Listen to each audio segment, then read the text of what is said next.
আসসালামু আলাইকুম। হাইতু সাবা হইতে পড়েছে হজরত আবু উমামা রাদিয়াল্লাহুকে বাইলার কওমের নিকট প্রেরণ।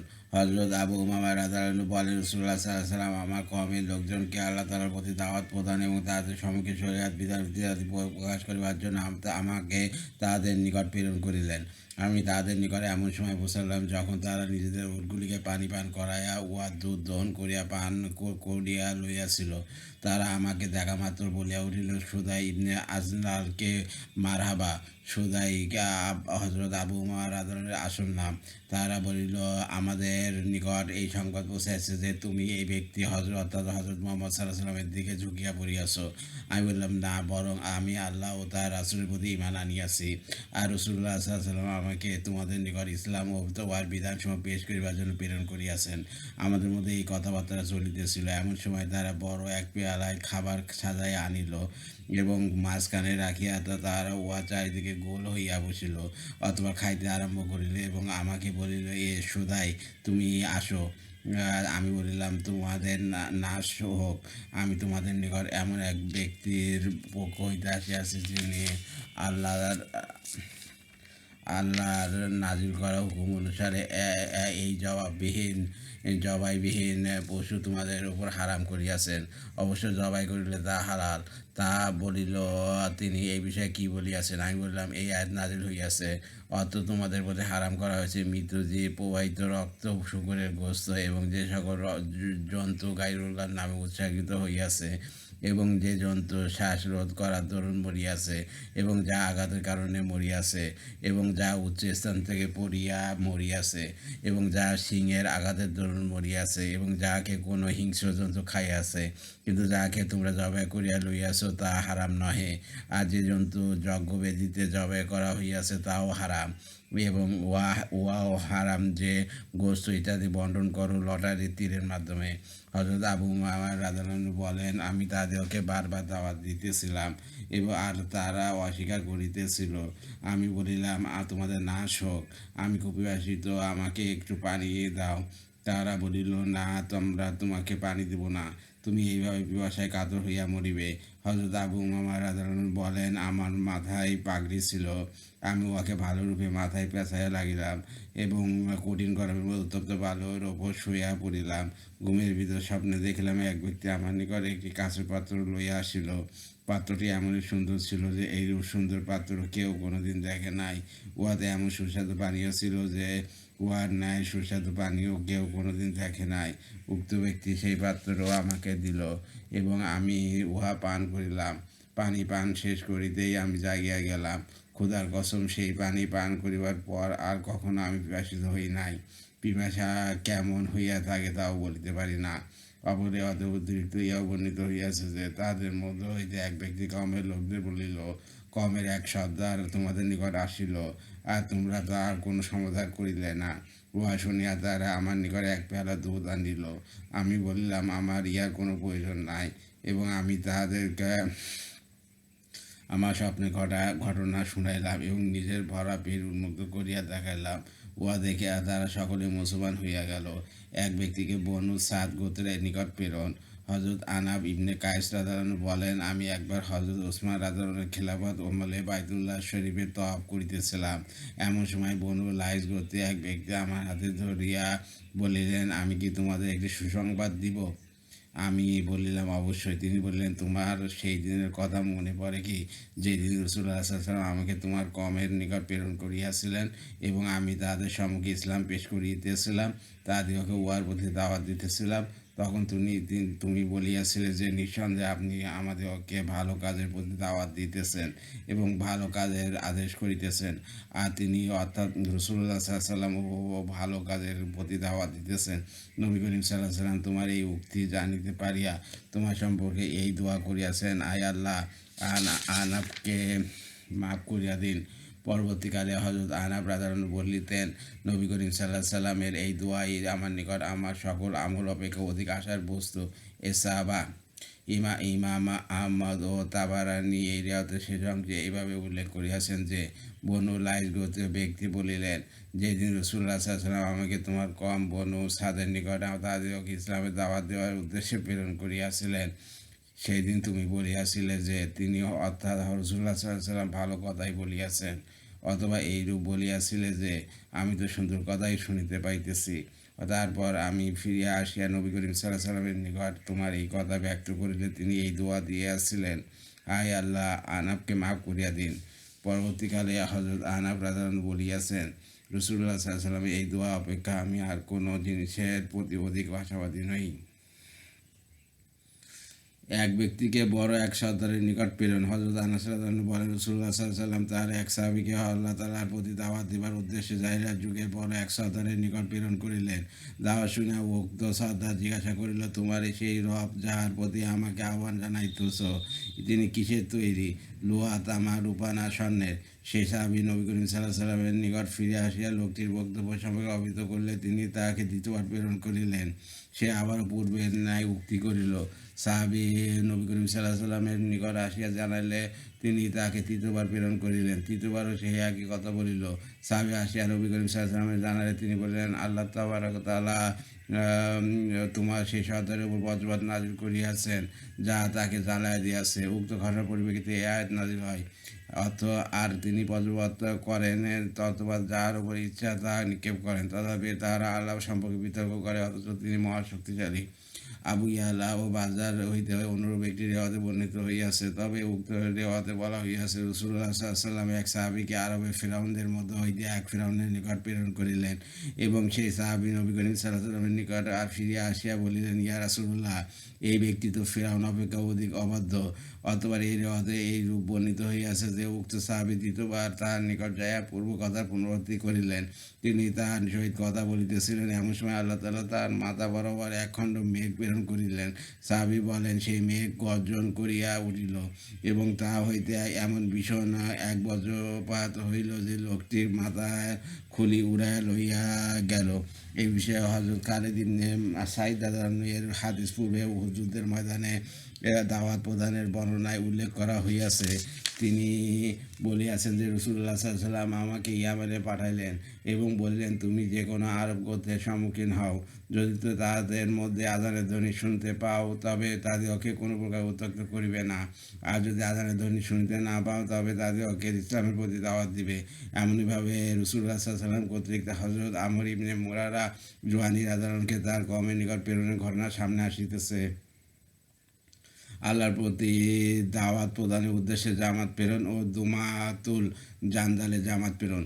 হযরত আব্দুল্লাহ ইবনে উমর রাদিয়াল্লাহু বলেন, নবী করিম সাল্লাল্লাহু আলাইহি ওয়াসাল্লাম হযরত আব্দুর রহমান ইবনে আওফ রাদিয়াল্লাহুকে ডাকিয়া বলিলেন, তুমি প্রস্তুত হও, আমি তোমাকে এক জামাতের সহিত পাঠাইব। হযরত ইবনে উমর রাদিয়াল্লাহু এইরূপে এক দীর্ঘ হাদিস বর্ণনা করিয়া বলিয়াছেন যে, অতঃপর হযরত আব্দুর রহমান ইবনে আওফ রাদিয়াল্লাহু রওনা হইয়া তার সঙ্গীদের সঙ্গে যাইয়া মিলিত হইলেন এবং চলিতে চলিতে দুমাতুল জান্দাল নামক স্থানে পৌঁছাইলেন।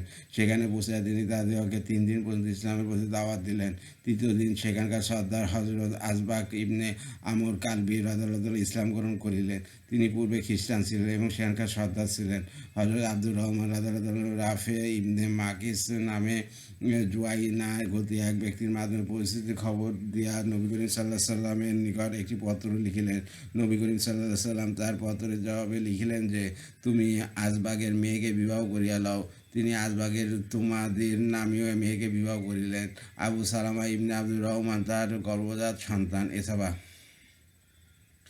বালি গোত্রের নিকট জামাত প্রেরণ। হযরত মুহাম্মদ ইবনে আব্দুর রহমান তামিমি রাদিয়াল্লাহু বলেন, রাসূলুল্লাহ সাল্লাল্লাহু আলাইহি ওয়াসাল্লাম হযরত আমর ইবনে আস রাদিয়াল্লাহুকে আরবের লোকদের ইসলাম গ্রহণে উদ্বুদ্ধ করার জন্য প্রেরণ করিলেন। আস ইবনে ওয়ালের মাতা অর্থাৎ হযরত আমর ইবনে আস রাদিয়াল্লাহুর দাদি যেহেতু বালি গোত্রের ছিলেন, সেহেতু তাদেরকে আপন করিবার ও তাদের মন জয় করিবার উদ্দেশ্যে হযরত আমর রাদিয়াল্লাহুকে তাদের নিকট প্রেরণ করিলেন। হযরত আমর রাদিয়াল্লাহু জুজাম এলাকার সালাসিল নামক ঝর্ণার নিকট পৌঁছালেন। এই ঝর্ণার নামে এক জিহাদ গাজওয়াজে জাতুস সালাসিল নামে পরিচিতি লাভ করে। সেখানে পৌঁছাবার পর হযরত আমর রাদিয়াল্লাহু বিপদের আশঙ্কা করিলেন এবং রাসূলুল্লাহ সাল্লাল্লাহু আলাইহি ওয়াসাল্লামের নিকট সাহায্য চাইয়া পাঠাইলেন। তিনি প্রথম পর্যায়ে মুহাজিরিন হযরত আবু বকর এবং হযরত ওমর রাদিয়াল্লাহু তাআলা আনহু প্রমুখ সহ হযরত আবু উবাইদা ইবনে জাররাহ রাদিয়াল্লাহু আনহুকে তাদের সাহায্য প্রেরণ করিলেন। পরবর্তী অংশগুলো এই হাদিস ইমারত বা আমির হইবার বর্ণনা আসিতেছে। ইয়ামানে জামাত প্রেরণ। হযরত বারা রাদিয়াল্লাহু হইতে বর্ণিত আছে যে হইয়াছে যে রাসূলুল্লাহ সাল্লাল্লাহু আলাইহি ওয়াসাল্লাম ইসলামের মধ্যে দাওয়াত দেওয়ার জন্য হযরত খালিদ ইবনে ওলীদ রাদিয়াল্লাহুকে ইয়ামানে প্রেরণ করিয়াছেন। হযরত বাবা রাদিয়াল্লাহু বলেন, হযরত খালিদ ইবনে ওলীদ রাদিয়াল্লাহু উক্ত জামাতে আমিও শামিল ছিলাম। আমরা সেখানে 6 মাস অবস্থান করিলাম। হযরত খালিদ রাদিয়াল্লাহু আনহুকে ইয়ামানবাসীকে দীর্ঘদিন যাবৎ দাওয়াত দিলেন, কিন্তু তারা ইসলাম গ্রহণ করিল না। অতঃপর রাসূলুল্লাহ সাল্লাল্লাহু আলাইহি ওয়াসাল্লাম হযরত আলী রাদিয়াল্লাহুকে এই নির্দেশ দিয়ে প্রেরণ করিলেন যে হযরত খালিদ রাদিয়াল্লাহুকে ফেরত পাঠাইয়া দিবে এবং তাহার জামাতে যে কেউ ফিরে আসিতে ইচ্ছা করে সেও চলিয়া আসিবে। অবশ্যই সে হযরত আলী রাদিয়াল্লাহুর সহিত থাকিতে ইচ্ছা করে সে তার সহিত থাকিয়া যাইবে। হযরত বারা রাদিয়াল্লাহু বলেন, যারা হযরত আলী রাদিয়াল্লাহুর সহিত সেখানে রহিয়া গিয়াছে তার মধ্যে আমি একজন ছিলাম। আমরা ইয়ামানবাসীদের নিকটবর্তী হইলে তারাও বাহির হইয়া আসিল। হযরত আলী রাদিয়াল্লাহু অগ্রসর হইয়া আমাদেরকে নামাজ পড়াইলেন। নামাজের পর তিনি আমাদেরকে এক কাতারে দাঁড় করাইলেন। তারপর তিনি সামনে অগ্রসর হইয়া তাদেরকে রাসূলুল্লাহ সাল্লাল্লাহু আলাইহি ওয়াসাল্লামের চিঠি পড়াইয়া শুনাইলেন। চিঠি শুনিয়া হামদান গোত্রের সকলেই মুসলমান হইয়া গেলেন। অতঃপর হযরত আলী রাদিয়াল্লাহু তাদের ইসলাম গ্রহণ সম্পর্কে রাসূলুল্লাহ সাল্লাল্লাহু আলাইহি ওয়াসাল্লামের নিকট চিঠি লিখিলেন। তিনি চিঠি পড়িয়া সঙ্গে সঙ্গে সেজদায় পতিত হইলেন। তারপর মাথা উঠাইয়া বলিলেন, আসসালামু আলা হামদান, আসসালামু আলা হামদান, অর্থাৎ শান্তি বর্ষিত হোক হামদান গোত্রের উপর। বিদা নাজরানি জামাত প্রেরণ। ইবনে ইসহাক বর্ণনা করিয়াছেন যে রাসূলুল্লাহ সাল্লাল্লাহু আলাইহি ওয়াসাল্লাম হযরত খালিদ ইবনে ওয়ালিদ তাদেরকে নাজরানের বনু হারিস ইবনে কাব গোত্রের নিকট প্রেরণ করিয়াছিলেন। তাহাকে এই নির্দেশ দিয়েছিলেন যে যুদ্ধ আরম্ভ করিবার পূর্বে তাদেরকে 3 বার ইসলামের প্রতি দাওয়াত দিবে। যদি তাহারা ইসলাম গ্রহণ করে তবে তুমিও তাহা মানিয়া লইবে, আর যদি তারা ইসলাম গ্রহণ না করে তবে তাদের সহিত যুদ্ধ করিবে। হযরত খালিদ রাদিয়াল্লাহু রওনা হইয়া উক্ত এলাকাবাসীর নিকট পৌঁছাইলেন এবং ইসলামের প্রতি দাওয়াত দেওয়ার উদ্দেশ্যে চারিদিকে আরোহীদিগকে প্রেরণ করিলেন। তারা দাওয়াত দিতে লাগিলেন, হে লোক সকল, তোমরা ইসলাম গ্রহণ করো, নিরাপত্তা লাভ করিবে। সুতরাং লোকেরা ইসলাম গ্রহণ করিল এবং তাদেরকে যে দাওয়াত দেওয়া হয়েছিল তা গ্রহণ করিল। রাসূলুল্লাহ সাল্লাল্লাহু আলাইহি ওয়াসাল্লাম হযরত খালিদ রাদিয়াল্লাহুকে এই নির্দেশ দিয়েছিলেন যে তারা যুদ্ধ না করিয়া যদি ইসলাম গ্রহণ করে তবে তাদেরকে ইসলাম বিষয় দিক আল্লাহর কিতাব ও নবীর সুন্নাত শিক্ষা দিবে। সুতরাং তিনি নির্দেশ অনুযায়ী তাদের মধ্যে অবস্থান করিয়া তাদেরকে উক্ত বিষয়ে শিক্ষাদান করিতে লাগিলেন। অথবা তিনি রাসূলুল্লাহ সাল্লাল্লাহু আলাইহি ওয়াসাল্লাম ক্ষেত্রে এই মর্মে চিঠি লিখিলেন। হযরত খালিদ রাদিয়াল্লাহু চিঠি। বিসমিল্লাহির রহমানির রহিম।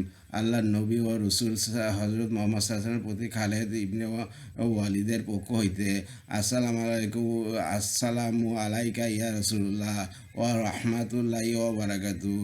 আমি আপনার নিকট আল্লাহ তাআলার প্রশংসা করিতেছি, যিনি ব্যতীত কোনো মাবুদ নাই। আমাবাদ, ইয়া রাসূলুল্লাহ, আপনার প্রতি আল্লাহর রহমত বর্ষিত হোক।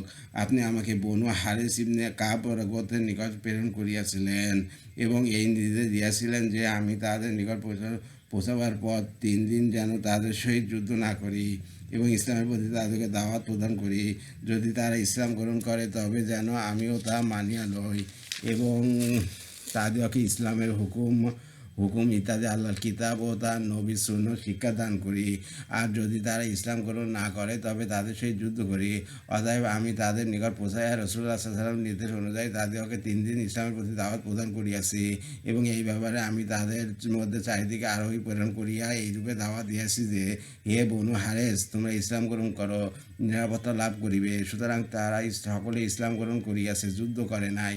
বর্তমানে আমি তাদের মধ্যে অবস্থান করিতেছি এবং আল্লাহ তাআলা যাহা আদেশ করিয়াছেন উহার প্রতি তাদেরকে আদেশ এবং যা নিষেধ করিয়াছেন তা হইতে নিষেধ করিতেছি, আর তাদেরকে ইসলামের আহকাম ও নবী করিম সাল্লাল্লাহু আলাইহি ওয়াসাল্লামের সুন্নাত শিক্ষাদান করিতেছি।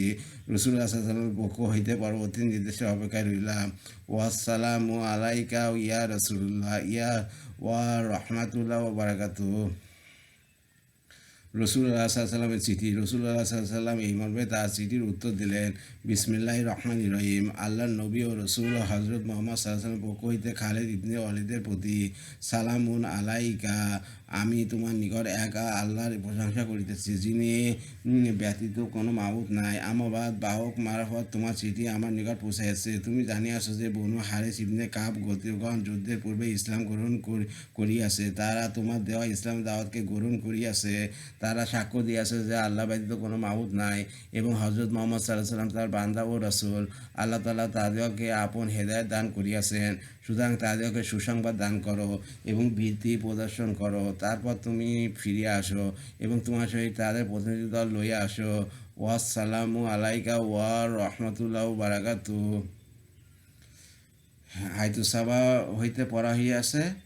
আর আমার ইউটিউব চ্যানেল রিপন কুরাজ, ওইটাকে আপনারা সাবস্ক্রাইব করবেন দয়া করে, লাইক কমেন্ট শেয়ার দেবেন ভিডিওতে, এতে আমি উৎসাহিত হই। রিপন কুরাজ আমার ফেসবুক পেজ, ওইটাকে আপনার ফলোতে রাখবেন। আর সবাই ভালো থাকবেন, সুস্থ থাকবেন এবং স্বাভাবিক থাকবেন। আল্লাহ হাফেজ।